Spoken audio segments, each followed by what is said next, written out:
Sir ఒకటే sir, Huzurabad constituency నుంచి ఈ బీజేపీ బండి పగ్గాలు వాళ్ళ చేతుల్లో ఉన్నాయి సార్. మీరు ఒకసారి హుజురాబాద్ కాన్స్టిట్యున్సీకి వచ్చి ఆ బండి ఎక్కి పగ్గాలు మీ చేతిలో పెట్టి బీజేపీ పార్టీని నడిపేయాలి సార్.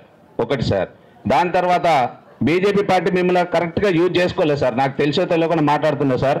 వాళ్ళు సెంచరీ కోసం చూసింది సార్. 99 రన్స్ కొట్టున్నారు సార్. లాస్ట్ ఫైనల్లో ఒకటే బంతి ఉన్నది. ఆ ఒక్క బంతి కొడితే వాళ్ళు సెంచరీ అయితే అని చూసింది సార్. కానీ ఆ ఒక్క బంతి ఆ బ్యాట్ మీకు ఇస్తే మీరు 6 కొడితే మ్యాచ్ విన్ అయ్యేది సార్. అది అర్థం చేసుకోలేకపోయింది సార్ బీజేపీ పార్టీ. నాకు తెలిసినంత వరకు చెప్తున్నా సార్. వాళ్ళు సెంచరీ కోసం కొట్టి ముసలోళ్ళు అయినారు. ఆ ఒక్క రన్ కొడితే సెంచరీ అయితే వాళ్ళు చేసింది సార్. ఆ ఒక్క బాల్ బ్యాట్ మీకు ఇచ్చేది ఉంటే మీరు 6 కొడితే నెక్స్ట్ ఎలక్షన్లలో బీజేపీ సీఎం అయ్యే పరిస్థితి ఉండేది సార్. అంతకుమించి నేను ఏం ఎక్కువ మాట్లాడలేకపోతాను సార్. వర్గాలు లేవు అని అంటున్నారు. జమునక్కతోనే నేను అసెంబ్లీ ఎలక్షన్లో మొత్తము ప్రతి విలేజ్ అక్కతోనే క్యాంపెయిన్ చేశాను. ఇంతకుముందు మన కమలాపూర్ సీనన్న మాట్లాడిండు. నేరెళ్ళ విలేజ్లో మేము జమునక్కని ప్రచారానికి వెళ్ళి అక్కడ సభ పెడితే ఆ విలేజ్లో ఉన్న బీజేపీ నాయకులంతా బైకాట్ చేసిండ్రు. నేను అప్పుడే అక్క దృష్టికి తీసుకెళ్ళినా, గౌతమ్ అన్న దృష్టికి కూడా తీసుకెళ్ళినా.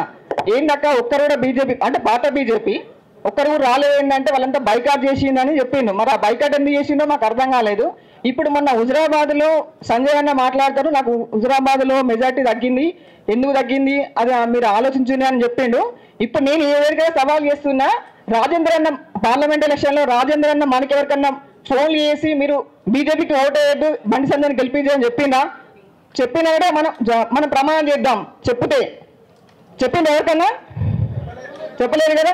మరి వాళ్ళు కూడా ప్రమాణం చేయాలి. ఏమని మేము బండి సంజయ్ అన్నకి రీటైల్ నాయకులకు హార్ట్ఫుల్గా ప్రచారం చేసినాము, పని చేసినామని వాళ్ళు ప్రమాణం చేస్తారా? నేను ఈ వేదికగా ఛాలెంజ్ చేస్తున్నా. నిన్న ఒక మీటింగ్ పెట్టారు శిశుమందిలో సాయంత్రము. స్థానిక సంస్థ ఎలక్షన్స్ అన్నాక సమావేశాన్ని పెట్టి ఒక ఫోటో తీశారు. ఈ ఫోటో చూపించారు. ఇంతమంది కార్యకర్తలు ఉన్నారు, మీకు టికెట్ రావని ఎందుకు అనుకుంటున్నారు? వస్తాయి ఉన్నోళ్ళే ఇంతమంది కార్యకర్తలు అని చెప్పిండు. మనకి ఎన్ని కావాలి? 110 సర్పంచ్ టికెట్లు కావాలి, 50 ఎంపీటీసీ టికెట్లు కావాలి, 5 జెడ్పీటీసీ టికెట్లు కావాలి, 60 మున్సిపల్ కౌన్సిలర్ టికెట్లు కావాలి. ఇంతమంది ఉన్నాం కదా, మరి మనం ఇవందరికి టికెట్ రాదని మీరు ఎందుకు అనుకుంటాను? వర్గాలు లేవు, గ్రూపులు లేవు అన్నారు. మరి ఇక్కడ చూసి ఇంతమంది ఉన్నారు. మరి వీళ్ళంతా ఏ వర్గం? మరి మీరంతా పోటీ చేయరా? ఇక్కడున్న 10 మంది పోటీ చేస్తారా?